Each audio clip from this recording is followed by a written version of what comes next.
The Vikings. To most of us, that word still conjures the same images. Roaring warriors, long ships slicing through gray seas, and mead-soaked halls echoing with laughter and song. But beneath that legend, beneath the stories of courage and conquest lay a much darker world. A world where justice was not blind. It was bloody, where dishonor, theft, betrayal, or mere bad luck could end not with a trial, but with a scream that froze in the Nordic wind. They called it law. We might call it terror.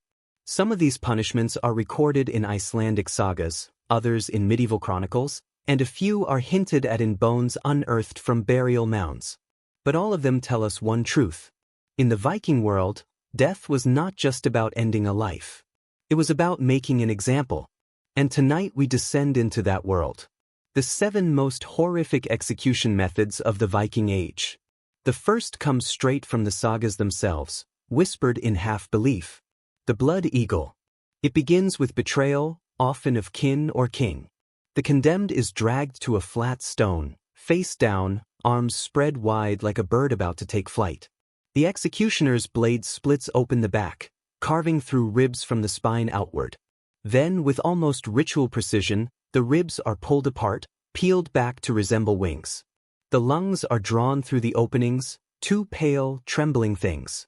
It is said the victim was kept alive long enough to feel the cold air against that raw open cavity. The sagas claim that only those who betrayed their own blood deserved this fate. Men like Halfdan Longleg or Ella of Northumbria, but historians debate whether it ever truly happened. No archaeological evidence confirms it. Maybe it was a poetic invention, a metaphor for vengeance so gruesome that it bled into legend. Yet, even if it was myth, the fear it carried was real. Because the idea of the blood eagle was enough to terrify enemies before any sword was drawn. The second method was far less ornate, but far more common. Hanging. Every Viking town had its gallows hill, the Galbacan, often built just outside the settlement. According to law codes like the Gragas, hanging was the standard punishment for murderers, thieves, and runaway slaves. But this was not a quick drop with a snapped neck like later European hangings. No, the Vikings preferred a slow suffocation. The condemned was strung up by a rope looped over a tree branch, feet sometimes brushing the ground. In some accounts, relatives of the victim were invited to strike or mock the hanging body, a grim community theater of vengeance. Even Odin, the god of wisdom, was said to have hanged himself on the world tree, Yggdrasil, to gain knowledge. That symbolism made hanging more than punishment. It was sacrifice. It was cosmic order restored by rope. The third method was drowning, a punishment reserved for women. According to several sagas, when a woman was accused of adultery, infanticide, or sorcery, she could be tied into a sack, sometimes with a stone or a serpent, and thrown into deep water. In Icelandic law, this was called draking. A few remote pools still bear names like Draking Eralur, the drowning pool, reminders of this cruel ritual. Imagine that cold northern water closing over you, lungs burning, knowing that your name would never even be carved on a stone. In Norse belief, those who died by drowning did not go to Valhalla. They were denied the warrior's afterlife, cast adrift forever. That perhaps was the true punishment. Not death itself, but exile from the honor of dying. Well, the fourth was burning.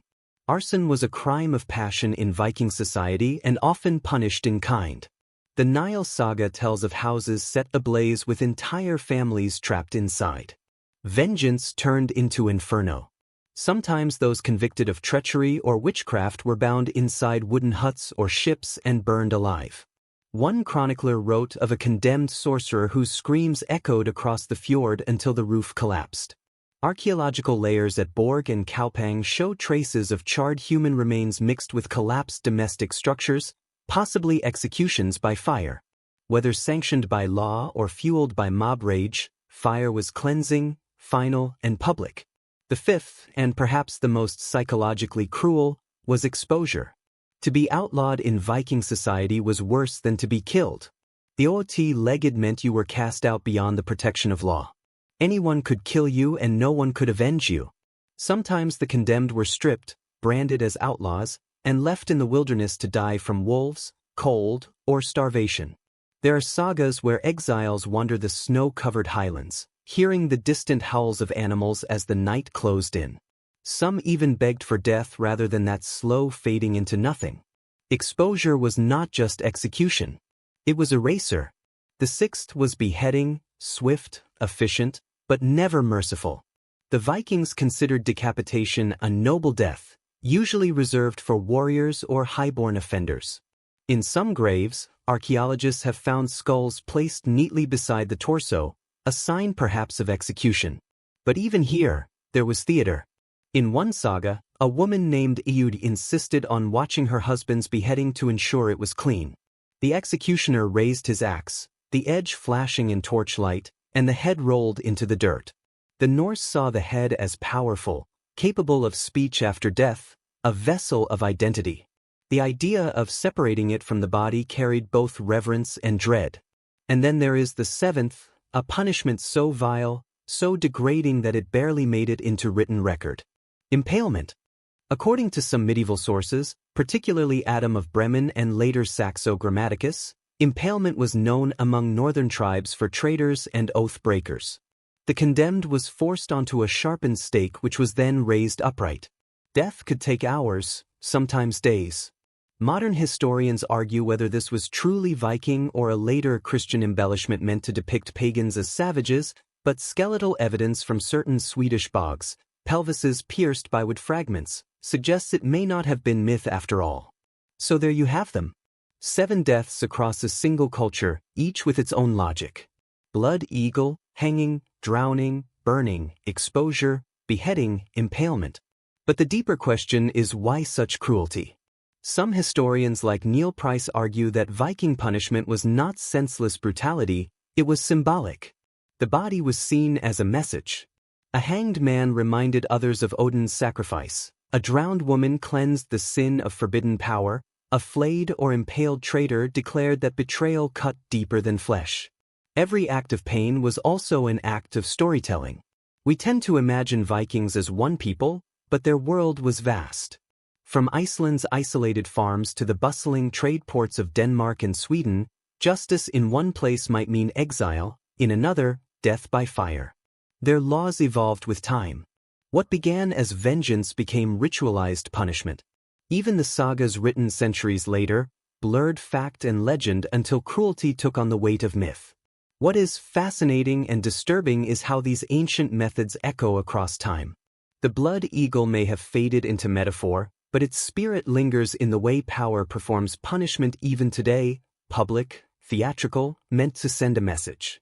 Maybe that is the real horror here, not the iron or fire or rope, but the human need to make suffering meaningful. And perhaps in some twisted way, that is what made Viking executions endure in memory. They did not just kill the body, they branded the soul. History does not sanitize these things. It remembers them because we need to, because every time we think of justice, we should remember the cost of cruelty paraded as order. If this kind of history speaks to you, the dark, the forgotten, the truths most books only whisper, then stay with us. There is so much more buried beneath the centuries, waiting to be unearthed.